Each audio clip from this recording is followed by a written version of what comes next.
நம்ம வீட்டில் சூப்பரான கார பணியாரம் ரெடி ஆயிடுச்சு. ஏற்கனவே திருப்பி போட்டாச்சு பாருங்கள், நல்லா சூப்பராக இருக்கும். இப்போ பணியாரம் எடுத்துக்கிறோம். இன்றைக்கி நம்ம வீட்டில் சூப்பரான ஒரு கார சட்னி, அதுக்கப்புறம் சூடான பாருங்கள் சூப்பராக இருக்கும் கார பணியாரம் ரெடி ஆயிடுச்சுங்க. இப்போ சாப்பிட்லாம் வாங்க.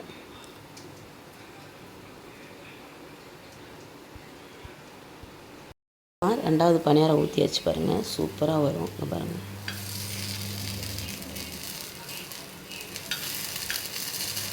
நானே வீடியோ எடுக்கிறதுனால அது அப்படி தான் வரும், தப்பாக நினச்சிக்காதீங்க.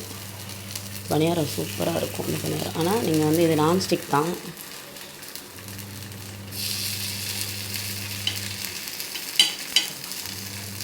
பணியாரம் வெந்தவொன்னே காட்டுறேன், எனக்கு கொஞ்சம் வேகணும். இன்றைக்கி காலையில் நம்ம வீட்டில் பிரேக்ஃபாஸ்ட் என்னென்னு பார்த்திங்கன்னா, சூடான நல்ல கார பணியாரம் பாருங்கள், சூப்பராக இருக்கும் இந்த பணியாரம். இட்லி மாவில் வெங்காயம், கடுகு, உளுந்தம்பருப்பு, கடலைப்பருப்பு, உளுந்தம்பருப்பு, கருவேப்பிலை, பச்சை மிளகாய் எல்லாம் போட்டு நல்லா வதக்கி இட்லி மாவில் போட்டு ஒரு 10 நிமிஷம் ஊற வச்சுட்டு அதுக்கப்புறம் நம்ம வந்து பணியாரக்கல்லில் ஊற்றி எடுத்தாச்சு. சூப்பராக இருக்கும் பார்த்துக்கோங்க.